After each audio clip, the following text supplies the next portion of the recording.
Assalamualaikum warahmatullahi wabarakatuh.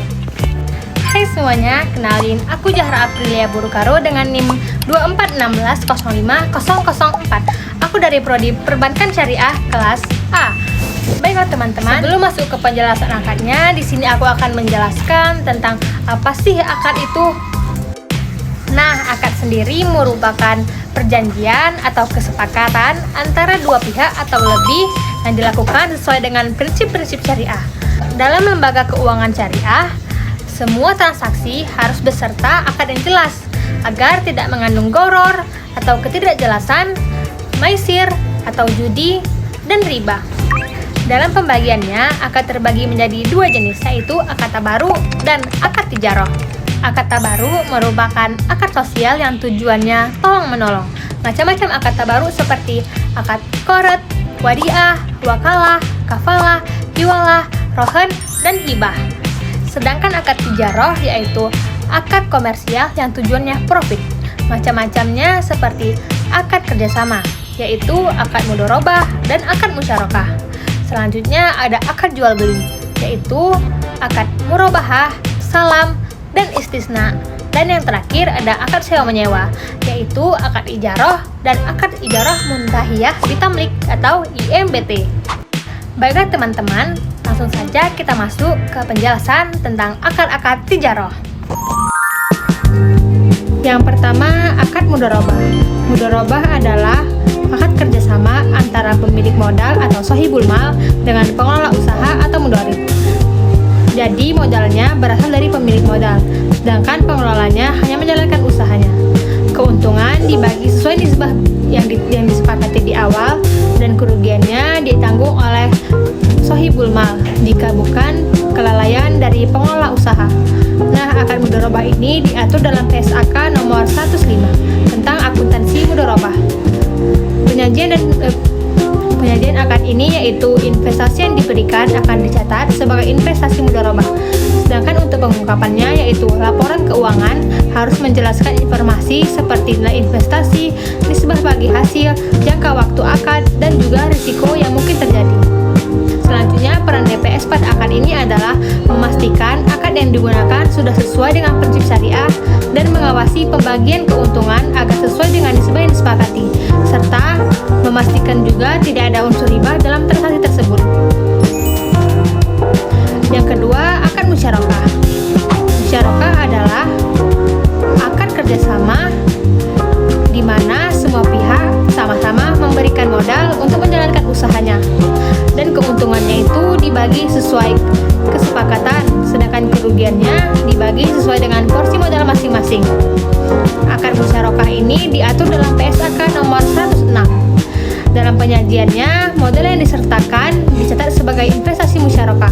Sedangkan pada bagian pengungkapan, laporan keuangan akan menjelaskan besarnya modal dari masing-masing pihak, nisbah bagi hasil, dan kegiatan usaha yang dijalankan. Peran DPS di sini adalah mengawasi pelaksanaan akad agar tetap sesuai dengan prinsip syariah, serta memastikan pembagian laba dan rugi yang dilakukan sesuai ketentuan yang sudah disepakati. Selanjutnya yang ketiga yaitu akad murabahah. Akad murabahah adalah akad jual beli di mana penjual menyampaikan harga pokok barang beserta margin keuntungannya kepada pembeli.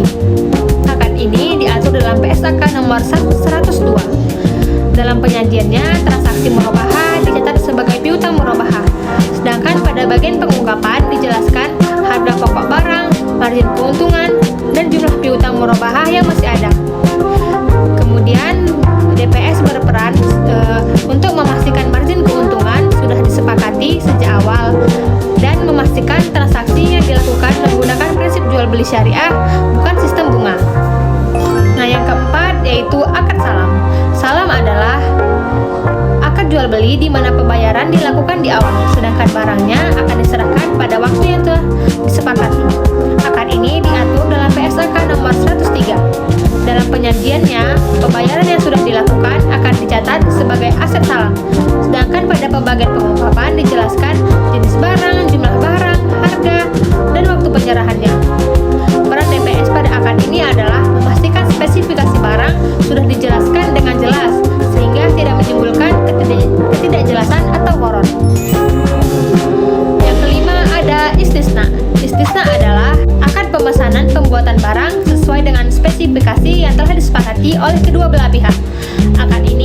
dalam PSAK nomor 104. Dalam penyajiannya, transaksi istisna dicatat sebagai aset atau piutang istisna sesuai dengan kondisi transaksinya.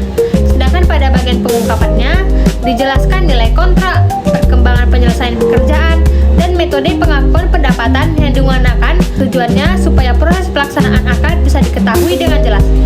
Sedangkan DPS berperan untuk mengawasi agar barang yang dibuat sesuai dengan spesifikasi yang telah disepakati dan memastikan proses pembayarannya tetap sesuai dengan prinsip syariah.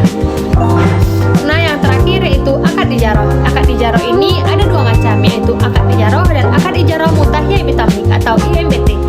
Akad ijaroh di sini merupakan akad pemindahan manfaat atas barang atau jasa atau akad sewa menyewa tanpa perpindahan kepemilikan aset. Sedangkan akad ijaroh mutahiyyah bitamlik atau IMBT adalah akad perpindahan manfaat atas barang atau jasa atau akad sewa menyewa yang diakhiri dengan perpindahan kepemilikan aset kepada penyewa. Akad ini diatur oleh PSAK nomor 107. Dalam penyajiannya, pendapatan sewa akan diakui selama masa sewa berlangsung. Sedangkan pada bagian pengungkapannya dijelaskan nilai aset yang disewakan, pendapatan sewa yang diperoleh, dan juga jangka waktu sewanya. Peran DPS-nya adalah mengawasi agar akad sewa dilakukan sesuai dengan prinsip syariah. Khusus untuk akad IMBT, DPS juga memastikan proses perpindahan kepemilikan aset dilakukan sesuai dengan akad yang telah disepakati. Nah, itu tadi penjelasan dari saya tentang akad-akad syariah, mulai dari mudharabah, murabahah, musyarakah, salam, istisna, ijaroh, dan ijaroh mutahiyyah bitamlik. Mungkin itu saja penjelasan dari saya. Semoga bisa menambah pemahaman teman-teman semua. Saya pamit undur diri. Assalamualaikum warahmatullahi wabarakatuh. Dadah.